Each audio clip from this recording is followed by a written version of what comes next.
Hello বন্ধুরা, আসসালামু আলাইকুম। পাপড়ি মাশরুম অ্যান্ড অ্যাগ্রো ফার্মের পক্ষ থেকে সবাইকে শুভেচ্ছা। আশা করি সবাই ভালো আছেন।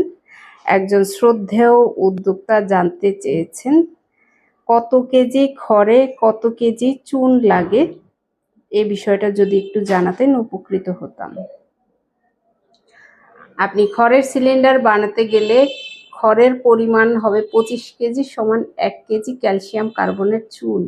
অনেকেই আবার চুনকে মনে করে থাকেন খাবারের চুন। এটা খাবারের চুন না, ক্যালসিয়াম কার্বনেট চুন অর্থাৎ পাথুরে চুন। 25 কেজি খড়, সেখানেও প্রশ্ন থাকতে পারে এটা শুকনা খড় কি না। না, পরিশোধনকৃত 25 কেজি খড় equal to 1 KG calcium carbonate চুন। সেক্ষেত্রে আপনি যদি 12-12.5 কেজি করেন, আপনি হাফ কেজি নেবেন। 5-6 কেজি করলে এভাবে আপনি ক্যালকুলেশন করে নেবেন যে আপনার খড়ের পরিমাণ কতটুকু।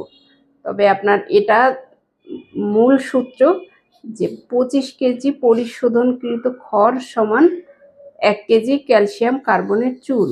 এই সূত্র ধরে আপনার খড়ের পরিমাণ এবং চুনের পরিমাণটা আপনি নিজে ব্যালেন্স করে নেবেন।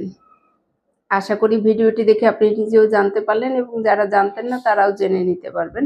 ভালো থাকুন, সুস্থ থাকুন এবং নিজ ঘরে ঘরে মাশরুম চাষ করে নিজের পুষ্টির চাহিদা মিটিয়ে তুলুন এবং উদ্যোক্তা হিসেবে নিজেকে সমৃদ্ধ করুন।